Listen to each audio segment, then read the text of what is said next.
బాబు 2 chicken pulao ఇయ్యా. రెండా 300 ఇవ్వండి. బాబు తిన్నాకిస్తామయ్యా. తిన్నాకిస్తారా? మీ వాడకలు చూస్తున్నా అర్థం అవుతుంది. తినేసి డబ్బులు నిలిపెల్లా ఉన్నారు. ఏంటయ్యా అలా మాట్లాడుతున్నావు? కడుపుకి తినేది ఎవరో అలా చేయరయ్యా. ఇలాంటి సోది మాటలను అనవసరం. డబ్బులు తీసుకొస్తా, లేకపోతే వెళ్ళిపోండి. ఈగో డబ్బులు.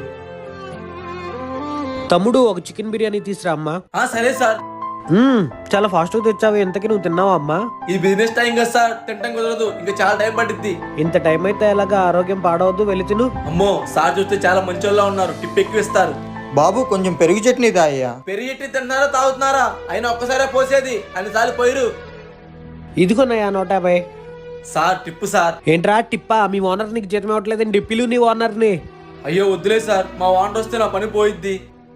బాబు నీ కష్టం నాకు తెలుసు కానీ 50 రూపాయలు ఉంచుకో అయ్యా.